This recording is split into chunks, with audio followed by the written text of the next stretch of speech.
जय श्री श्याम भक्तों, कार्तिक मास की शुक्ल पक्ष की नवमी तिथि को आंवला नवमी के नाम से जाना जाता है। गोपाष्टमी से अगले दिन आंवला नवमी होती है। आंवला नवमी के दिन आंवले वृक्ष की पूजा की जाती है। पेड़ की जो पेड़ है आंवले का, उसका पूजा की जाती है।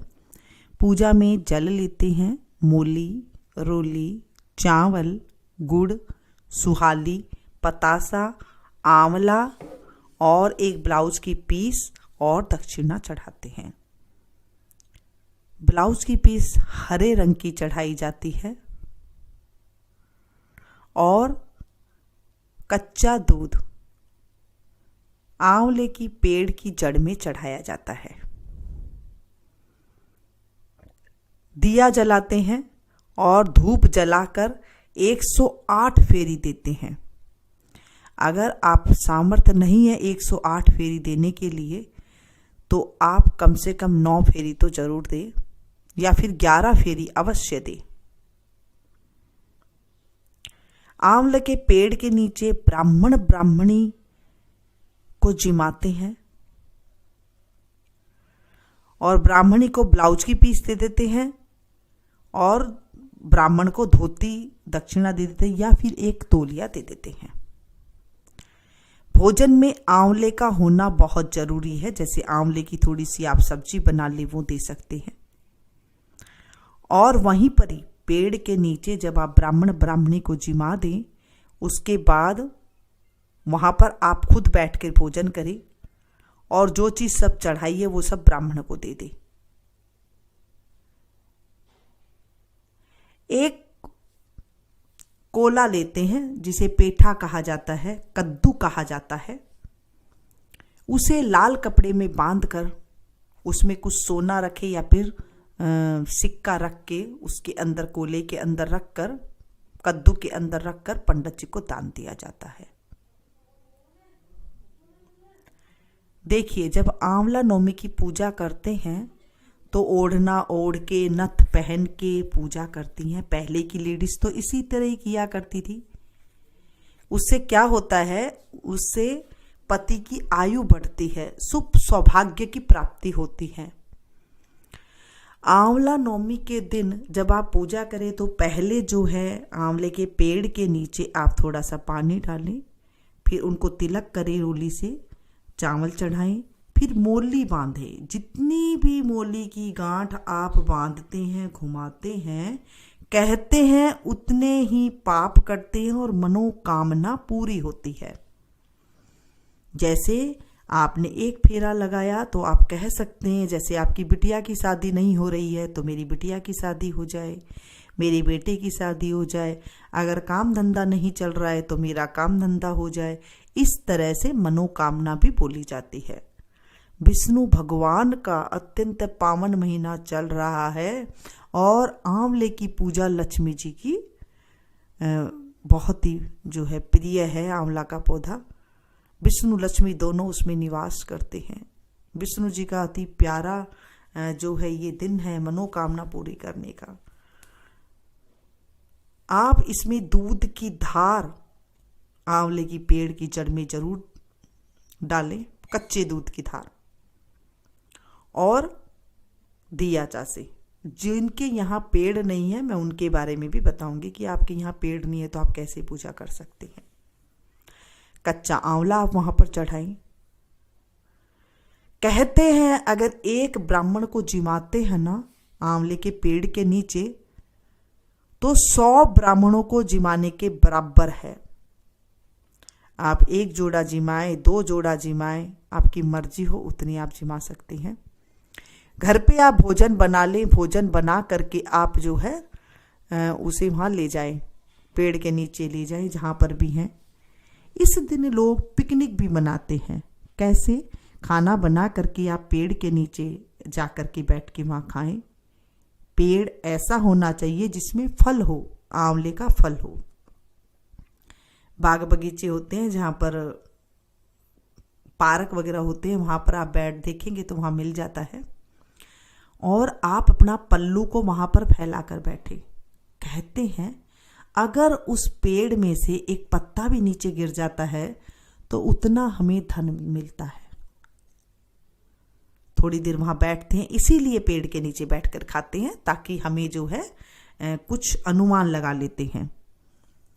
पेड़ के नीचे हो सके वहां पर आपको कन्या मिल जाए तो आप कन्या को जिमा दें, अगर पंडित जी नहीं मिल रहे हैं तो। कोई बालक वहां पे मिल जाए, कोई बच्चा मिल जाए तो वहां पर भोजन करा दें। घर से आप भोजन बना करके ले जाएं, जो भी आपकी मर्जी है, पूरी है, सब्जी है, रोटी है, हलवा है, खीर है, जो भी आपकी मर्जी आप ले जाएं और वहां पेड़ के नीचे बैठ के खाएं, पूजा करें। फेरी आप 108 दे सकते हैं तो 108 दे। भोजन नहीं कर सकते हैं, कुछ भी आप ले जाए, नाश्ता ले जाए बना करके, कुछ भी खा ले आप वहां पर। कहते हैं पेड़ के नीचे जरूर खाना चाहिए। पुण्य की प्राप्ति होती है, सुहाग की उम्र बढ़ती है, घर में आमदनी बढ़ती है आंवले की पूजा करने से।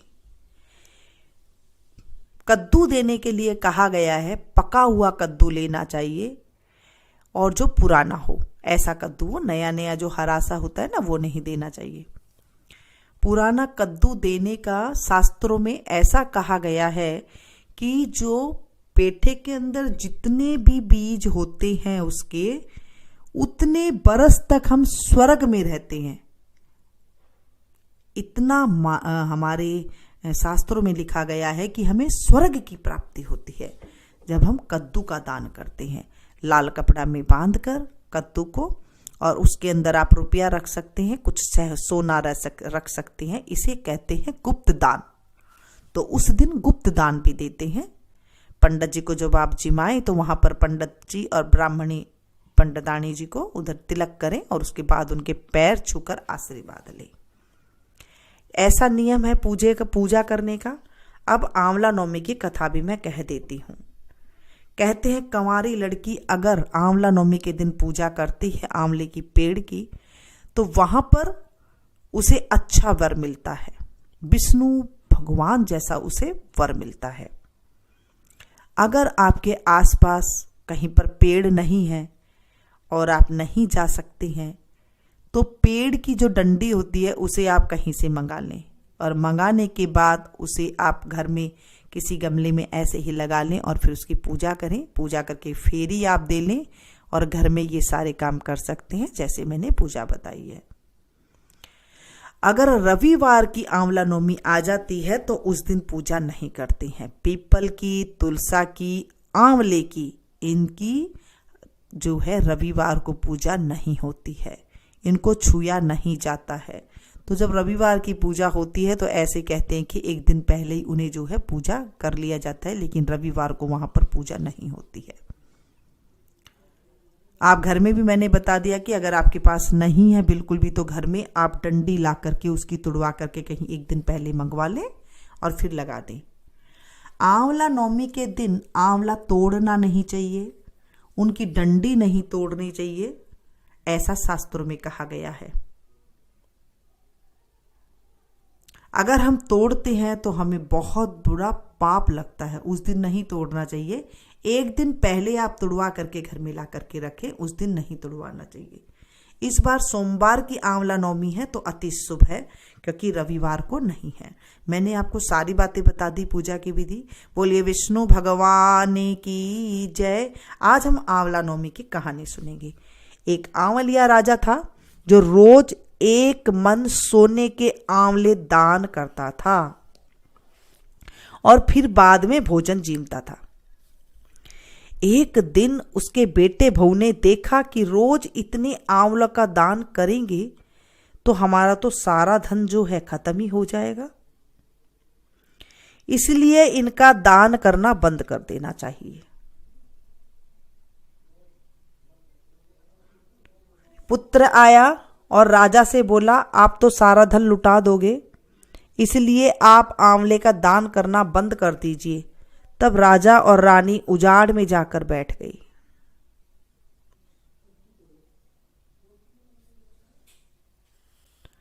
और वहां आंवले का दान नहीं कर सके, इसलिए उन्होंने कुछ भी नहीं खाया। तब भगवान ने सोचा कि अगर हमने इनका सत नहीं रखा तो दुनिया में हमें कोई नहीं मानेगा। तब भगवान ने उनके सपने में आकर कहा, तुम उठो और तुम्हारे पहले जैसी रसोई हो गई है और आंवले का वृक्ष लगा हुआ है, तुम दान करो और जीव लो। तब राजा रानी ने उठकर देखा तो पहले जैसा राजपाट हो गया है और सोने के आंवले के वृक्ष फैले हुए हैं। तब राजा रानी 1.25 मन आंवले का दान करने लगे। उधर बेटे बहू से धर्म अन्नदाता का बैर पड़ गया। आसपास के लोगों ने कहा, जंगल में एक आंवलिया राजा है, सो तुम वहां चलो, जाकर तुम्हारा दुख वहां पर दूर हो जाएगा। क्योंकि बेटे बहू एकदम गरीब हो चुके थे, उनकी धन की समाप्ति हो गई थी। वे दोनों वहां पहुंच गए। वहां पर रानी अपने बेटे और बहू को देखकर पहचान गई और अपने पति से बोली, इन लोगों से काम तो कम कराइएगा और मजदूरी ज्यादा देंगे। एक दिन रानी ने अपनी बहू को बुलाकर कहा, मेरा सिर धोकर नहला दे। बहू सिर धोने लगी तो बहू की आंख में से पानी निकलकर रानी की पीठ पर पड़ा। तब रानी बोली, मेरे पीठ पर आंसू क्यों गिरे हैं, मुझे बताओ। तो बहू बोली, मेरी सासू की पीठ पर भी ऐसा ही मस्सा था और हमने उन्हें घर से निकाल दिया। वह 1 मन आंवले का दान करते थे तो हमने उन्हें भगा दिया, हमने उन्हें दान नहीं करने दिया।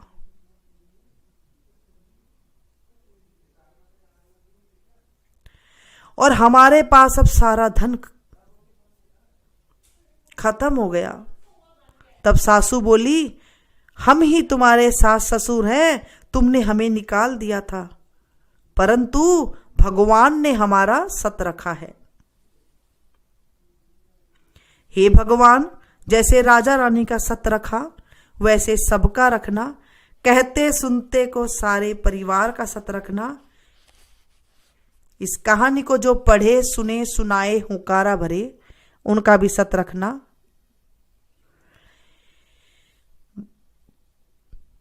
बोलिए विष्णु भगवान की जय। इसके बाद बिंदाई जी की कहानी सुनते हैं। एक छोटा सा लड़का अपने घर से लड़कर निकल गया और बोला, आज मैं तो बिंदाई जी से मिलकर ही घर आऊंगा। तब लड़का चलते चलते उजाड़ में चला गया और बिंदाई जी ने सोचा, इसने तो मेरे नाम से ही घर से घर छोड़ा है, इसलिए इसे घर भेजें, नहीं तो जंगल में शेर वगैरह खा जाएगा। फिर बिंदाई जी बूढ़े ब्राह्मण का भेष धरकर आए और बोले, तू कहां से आ रहा है और कहां जा रहा है? तब लड़का बोला, मैं बिंदाई जी से मिलने जा रहा हूं। तब वो बोले, मैं ही तो बिंदाई हूं, मांग तू क्या मांगता है, परंतु एक बार में ही मांगना। वह लड़का बोला, क्या मांगू? अन्न हो, धन हो, हाथी की सवारी हो, स्त्री ऐसी हो जैसे फूल गुलाब का। तो बिंदाई जी बोले, लड़का तूने तो सब कुछ मांग लिया, जा तेरे सब कुछ ऐसा ही हो जाएगा। फिर वह लड़का घर आया तो देखा एक छोटी सी बहू चौकी पर बैठी है और घर में बहुत सा धन हो गया है। तब वह लड़का अपनी माँ से बोला, देख माँ, कितना धन लाया हूँ, बिंदाई जी से मांग कर लाया हूँ। हे बिंदाई जी महाराज, जैसे उस लड़के को धन दिया वैसे सबको देना, कहते को सुनते को हुंकारा भरते को सारे परिवार को देना। बोलिए विष्णु भगवान की जय, बिंदाई जी महाराज की जय। आज हमने कथा सुनी और हमने विधि जानी कैसे करती हैं, इसका उद्यापन भी करते हैं। उद्यापन में भी आपको कई साल अगर व्रत करते हो गए हैं तो आप इसी तरह उद्यापन करके और एक चांदी का वृक्ष मंगाते हैं आंवले का और उसे अपने दान दिया जाता है। या तो आप अपनी सास को दान दे दें, या फिर जिठानी को दान दे दें, या फिर ननद को दान दे दें, या फिर आप अपनी सगी को भी दान दे सकते हैं। जैसे जहाँ पर आपने बेटी ब्याही है उन्हें भी आप उन्हें उनकी सास को या फिर उनकी ननद को भी आप दान दे सकते हैं। ऐसा हमारे घरों में करते हैं। अगर कोई भी नहीं है तो फिर पंडितानी को दान दे सकते हैं। ऐसा उद्यापन कहा गया है। ये काफी साल अगर आपको पूजा करते हो गए हैं तब ये उद्यापन ऐसे होता है। अगर आप ऐसे कुछ भी नहीं कर सकते हैं कि ब्राह्मण ब्राह्मणी को जिमाना है, तो आप एक परोसा निकाल सकते हैं, यानी कि थाली में जो आपने बनाया है वो आप परोसा निकाल करके कहीं पर भी आप मंदिर में वगैरह में भेज सकते हैं। ऐसा हमारा ग्रंथों में लिखा गया है। तो ये थी छोटी सी जानकारी। कार्तिक के महीने में हम कुछ भी करते हैं उसका हमें करोड़ों गुना फल की प्राप्ति होती है। आंवला नवमी, अक्षय नवमी के जब हम कुछ भी करते हैं वो अक्षय हो जाता है। जब इस कहानी को आप ज्यादा से ज्यादा लोगों के पास शेयर करेंगे, यानी कि सुनाएंगे, तो उसका भी आपको फल अक्षय हो जाएगा। जैसे मैं आप लोगों को सुना रही हूँ तो मुझे भी पुण्य मिल रहा है, जब आप लोग सुनाएंगे तो आप लोगों को भी पुण्य मिलेगा। तो ऐसे ही हमारे जो हम कुछ भी अच्छा काम करते हैं तो 16वां हिस्सा पुण्य हमें अपने खाते में अपने आप मिल जाता है। भक्तों, हम कुछ भी अच्छा काम करते हैं, जब हम आमना नवमी की कहानी हम सभी को सुनाएंगे तो हमें भी जो है अपनी जान पहचान वालों के पास, आप सभी के पास शेयर करें, क्योंकि अब ऐसा जमाना तो है नहीं कि हम कहीं पर जाकर किसी को सुना सकते हैं। आप शेयर करें और घर बैठे ही जो है पुण्य कमाएं, क्योंकि अक्षय नवमी के दिन अक्षय हो जाता है जब हम कुछ भी पूजा पाठ करते हैं। मिलती हूँ फिर से एक नई जानकारी के साथ नई वीडियो में। अगर कुछ और जानकारी आपको रह गई है तो आप कमेंट्स बॉक्स में जाकर के पूछ लीजिएगा, उसका आपको जवाब मिल जाएगा। मिलती हूँ फिर से नई वीडियो में। Thank you. तब तक आप लोग देखते रहिए मीनू गुप्ता संग।